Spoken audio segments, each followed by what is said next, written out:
All right, this is Lori Looney. She's the ER director, and she's getting ready to talk about managing conflict in the ER. Lori, say hi to the little peeps at the Kramer School of Nursing.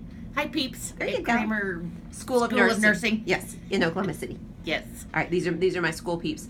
This is my boss, and we were talking about.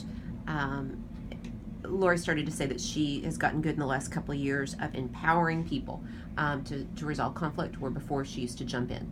Yes. So this group, some are in management positions, other are doing this training to be ready to go into management positions. Mm-hmm. So tell us about that, something that you did earlier on, but now you're out of.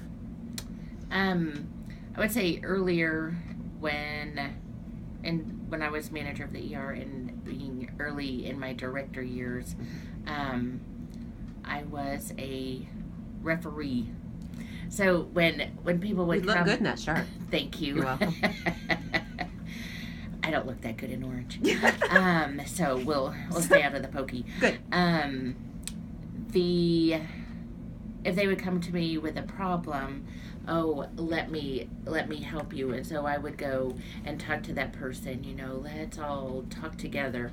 And sing Kumbaya. Yeah, I wanted everyone to be happy. So I wanted to solve their problems.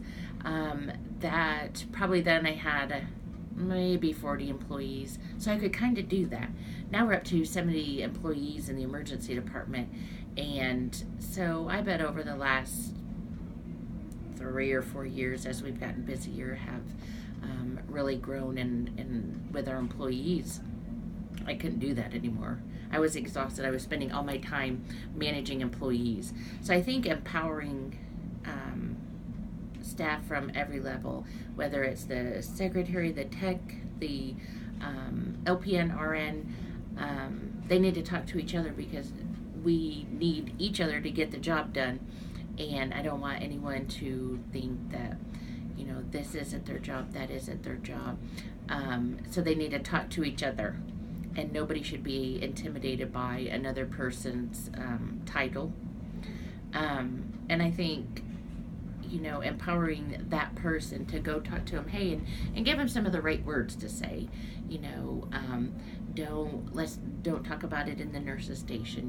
Do you have a few minutes? Pull him aside. So I guess coaching staff. Coaching staff has been a big change. Yes. So if I came to you and said, that Megan, she's really hacking me off. She did blah, blah, blah, blah, blah, blah, blah. How would you approach that? What would you do? What would your response be? Well, my first response would be, well, Lynn, have you talked to Megan about it? And if you haven't, I would really encourage you to pull Megan aside when it's not busy and say, Megan, can we talk about something? And go into the break room, go into an empty patient's room and say, Megan, whenever you act like it makes me feel incompetent or it makes me feel pissed off. Yeah.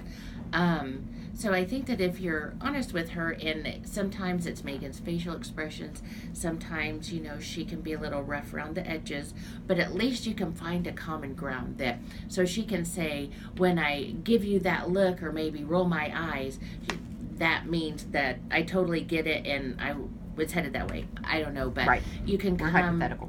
Yes. I have found that most clashes that people have, personality clashes, are really lack of communication and not really having the opportunity to understand each other. Because typically when I used to bring two people in here, say, let's talk about this, it was something like that. Oh, I know that I have a bad habit. When somebody asks me to do something, I may roll my eyes. Give me the sign.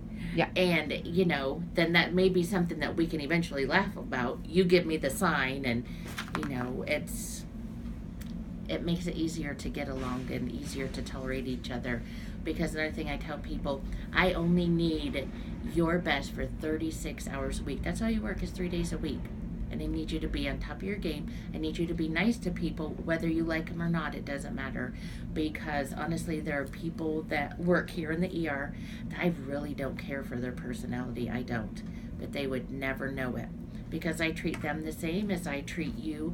I give them their days off, request days off, the same as I do you. Because that's how I want to be treated. I want my boss to be fair to me whether she likes me personally or not, I do a really good job, and she appreciates that from me.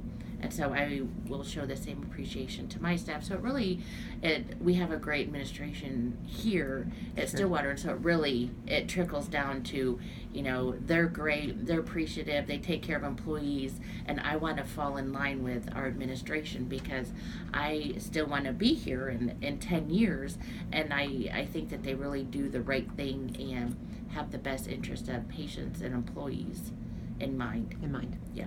Thank you.